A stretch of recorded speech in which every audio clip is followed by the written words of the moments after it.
Hi, hello, and welcome to That Sounds Gay, a podcast for queer people by a queer person with lots of opinions that no one asked for. My name is Jer. Welcome in. Before we get into our lovely podcast today, I want to talk media literacy and why media literacy is so important.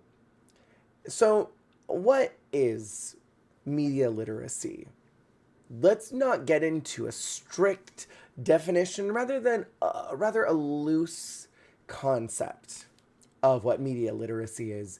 Media literacy is being able to look at a piece of media, whether that is a podcast, a social post, a YouTube video, or another video sharing platform video, right?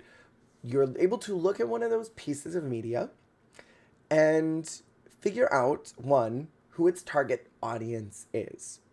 Two, be able to interpret that what you are reading might not be 100% accurate. So in a really good example of something very simple, someone saying, the sky is blue. For them, in that moment, the sky might be baby blue, and it'll be the most beautiful blue they had ever seen. But wherever you're at, the sky is gray, it is dull, it is dingy, it's raining. You're not experiencing a blue sky, but you get mad on their posts that they're making a generalization about the sky being blue because for you, it's not. Media literacy would allow you to look and say, this person's experience right now is that the sky above them is blue. Even though the sky is not that color for me, or maybe I'm colorblind and I don't see it that color, this person's experience is that it's blue. Another example of media literacy would be someone saying, I think that sushi is gross. And you get furious that sushi is considered gross to this person because in your experience, sushi is delicious, and it is not true because sushi is good, and they gotta be crazy for not liking it, and you blow up on their post about how they're being exclusionary to sushi. People are allowed to have interests and desires and wants, right? And so media literacy is important to look at what somebody's preference is and understand that they're not saying you are gross for liking sushi. They're not saying you're an asshole because you like sushi. They're saying they don't like it because it's gross. The sky is blue for them. Their target audience is meant to be people that also identify with them. And that's why media literacy is important, because not every piece of media is meant for you. And I think as a whole, we as a society have this collective problem where we look at things and we think, this has to be targeted at me. Because we're so used to, especially nowadays, we're so used to seeing ads that are targeted towards our desires and our wants. When you are Googling your favorite fast food restaurant and you immediately get on one of your social media sites and you get a targeted cookie ad showing you a food item from that restaurant. If you are talking to your best friend about how you think you need a massage and the voices that are always listening in your phone send a little message to an AI bot that then sends you the nearest massage parlor to you. So we're used to seeing these targeted ads. So when we see something show up on our social media pages, we're already kind of conditioned to think the world is sending me a message. So you see something like someone talking about bottoming, and you'll see someone get really upset that it's on their page because that clearly means that they are thinking about bottom stuff. But maybe it just happened across because people you interact with engage with that post, and now you're seeing it on your social media. It might not have anything to do with you, but we're really conditioned as a society to believe that everything that we're seeing is as a direct result of things we're interested in. And media literacy would allow you to then just say, this is not for me. I'm going to keep on scrolling because this has clearly not been built for me. The target audience is for people who like to shove dicks up their butt, right? That would be the target audience for something like that.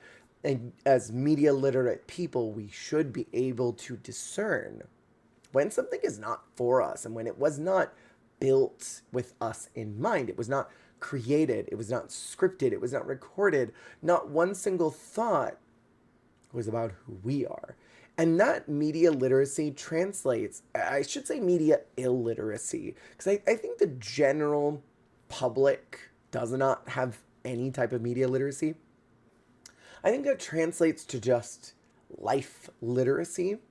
Going into a restaurant and not finding your favorite food there present, right? And being illiterate and blithely ignorant to the fact that not every restaurant needs to cater to your needs. They can, but they don't need to. If it's within someone's vision to create a sushi restaurant, they don't need to provide cheeseburgers because you don't like sushi, right? And there's that Karen-y mentality that you go into a space and you start a riot, that they're not doing a thing that is something in your sightlines. But as a business, they don't have to do that. It would be like going into a clothing store and being mad that they're not serving snacks. And that's the mentality that a lot of people have, is that everything has to be catered towards you. And I don't think that this is something that is taught at all in any capacity in school. And this could be something really helpful to teach young 12 to 18-year-olds. Have a class that's just life skills. Let's teach you about being literate on the internet. Let's teach you about understanding that the world has an axis and a revolution, and it doesn't spin around you, my darling diva. That is something that would really help. Let's teach you how to cook, how to just toast a piece of bread and some butter on top, and just how to enjoy a meal and critique art, how to pay bills, how to handle a checking account, how to handle interest on a loan or a credit card, things like that. These really basic life skills that every adult has to deal with at some point in our modern world that we just don't teach. And I think we really inhibit these children going into adult spaces, because once they graduate, they're thrown in to these hungry sharks that are ready to take advantage of the fact that they don't know what they're doing. And then they act up in spaces that they shouldn't be acting up in professional businesses. They get Karen-y and they shout at workers who are just doing their job. They go into social media pages and then comment on things that were not made for them, that space did not include them in the conversation. But the reality is that not everything has to be about you. Not everything has to revolve around your interests. And I do think that this is a serious problem that we have in our current society that we need to start mending. We need to start encouraging people to be literate in spaces they're going in. Doesn't matter if you are at home, if you're watching television, if you're out in public, if you're scrolling on your phone, if you're even just having a conversation. Not every conversation needs to be about your interests. Some things can be about other people's thoughts, interests, ideas, values. And we really need to get better about media literacy in general and understanding that your nasty opinion doesn't need to get shared. I was looking at some video the other day and I went into the comments to say whatever about it, and I saw just a really nasty response about how stupid this person was for making any content like this, and how this person didn't like it. And that was their whole response. And you know what is free? Staying in your lane. If you don't like something and it's not within your interests, it's very easy, especially on social media, to swipe, to click out, to hit the little X button and never see it again. And some people feel, and this is a subset of being media illiterate, that not only do you believe that something has to be made for you, but also that you have to tell the poster that you did not enjoy what they made for you, that you do not enjoy the product that was created. The poster doesn't care. The restaurant that you went to doesn't care that you didn't like that they didn't have cheeseburgers instead of sushi. They had a vision for their restaurant and it wasn't burgers. Go to a burger place. And it's okay that not everything is meant for you.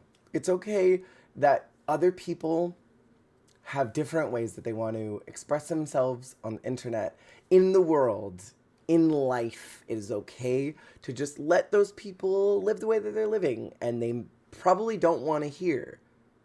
As a matter of fact, I'm going to go on a limb and say 95% of those people don't care that you don't like what they're making or that what they're doing. They don't care. They want to know when they're doing a good job, so uplift people. Tell them when they're doing good. Tell them when you like their stuff. But you don't need to express your nasty opinion about when you don't like it, because that is unhelpful. And it is swerving out of your lane to ram into somebody else's that didn't ask for you to come anywhere near their vehicle. So let people be in their lane. And if you think someone's stupid for something they post, think that thought in your head. You don't got to tell them. They certainly don't care. And they're not going to change their actions. People change when they want to change. People adjust their lives when they want to adjust. And by telling somebody that they're a stupid creator because you don't like that it didn't involve you is not productive. Anyway, let's jump into this podcast episode. Thank you for listening. Stay fruity. And for those of you who are listening and watching on YouTube, be sure to check that out in the description below.